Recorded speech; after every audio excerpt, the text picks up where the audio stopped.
So eto na nga mga kaibigan, pag-usapan na po natin yung naging laban ni Kai Sotto. 17 points, pero bakit nga ba sila natalo dito? At may napansin pa kay Kai ang mismong announcer ng game at kinausap pa siya ni Yuday Baba. So eto na nga mga kaibigan, napakarami po natin pag-uusapan at malalaman sa video ito. Andito po yung highlights ni Kai, makikita nyo lahat at marami akong isinama rito na dapat nating malaman. So ito, napakagandang basket kay Kai, tingnan natin yung gagawin niya rito. Kawamura, napakagandang pasa naman yan, inatrack niya yung defender sabay behind the head pass. So napakaganda talaga niyan. Dalawa yung sumunod sa kanya, librang-libre ang kababayan natin. Napakagaling talaga na player nito mga kaibigan. Ang galing pumasa. So ito, gusto ko yung atake dito ni Kai, hindi nga lang talaga pumasok. So ginamitan niya dito ng kanyang katawan. Lumalakas na talaga ang katawan ni Kai. Yun nga lang, sa game na ito may napansin ako, sasabihin ko sa inyo mamaya. At sinabi rin po ni Josh Pett, mukhang may napansin talaga siya. At maaari napansin nyo rin mga kaibigan. Second quarter tayo. Tingnan natin yung nangyari sa second quarter ni Kai. Napakagandang pasa naman niya mula sa kababayan natin. Tingnan natin sa ibang anggulo. Eto, napakaganda ng kuha dyan. Napakagandang pasa. So eto, tingnan pa natin yung mangyayari dito mga kaibigan. Around 4 minutes, napakagandang pasa naman. Halos walang buwelo si Kai kasi naka-establish na siya sa ilalim ng ring. So eto, tingnan natin. Napakagandang pasa naman yan mula kay Kawamura. Pero talagang yung sasabihin ko sa inyo mamaya, dapat yung marinig yun mga kaibigan. At yung sinabi ni Josh Pett na napansin niya. So ito, tinamaan pa ni Kai sa ulo yung kalaban. So ito si Yuday Baba po, kinakausap si Kai. Hindi ko alam kung nagkalaban sila sa NBL, nagpang-abot, pero naglaro doon si Yuday Baba mga kaibigan. At naglaro din po ito sa NBA, maiksing panahon lang ata sa Dallas Mavericks at Summer League. So nakikita naman natin mga kaibigan, nagkukwentuhan yung dalawa. So ito mga kaibigan, tingnan pa natin yung mangyayari dito, na foul si Kai dyan sa poste. So ito, rebound, hindi pinituhan ng lane violation, pero nung nakatira na si Kai saka pinituhan. So move on tayo.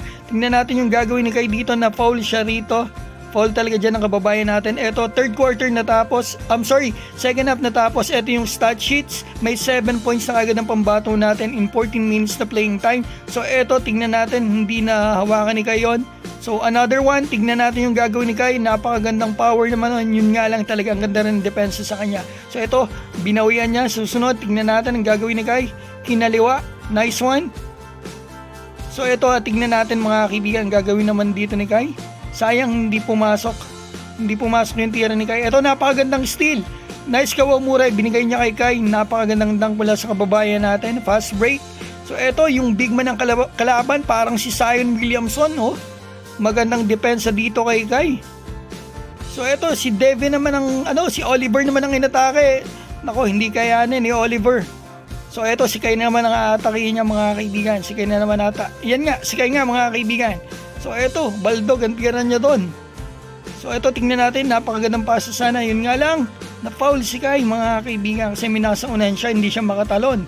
So eto yung napansin ni Josh Pett, pakinggan nating mabuti. Well, Kai looks a little bit gassed at the moment. He looks tired.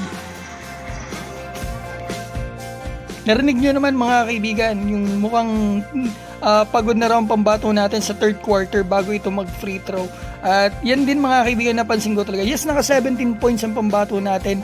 Ang masasabi ko, yes, 17. But yung energy, yung legs niya mga kaibigan na napansin ko, medyo talaga yung legs niya. Mamaya ko itutuloy, tingnan muna natin to Wala tong traveling mga kaibigan. 1-2 shot.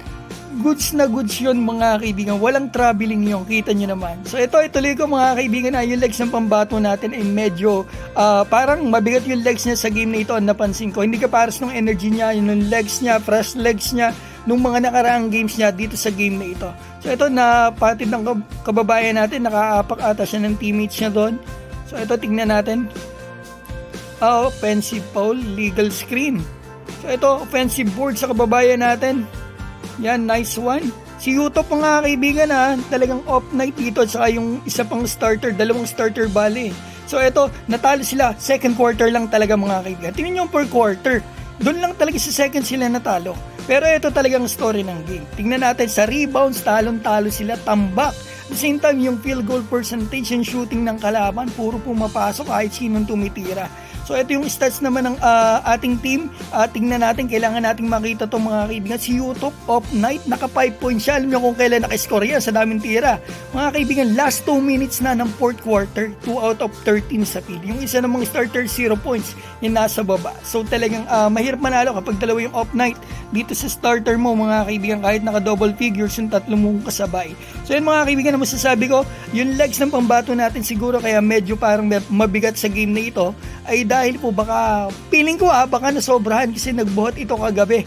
Night before the game, si Kai po ay talagang lower body niya yung wino-workout niya doon sa in-upload niyang video. Kaya feeling ko baka mamaya nasobrahan sa weights ang pambato natin.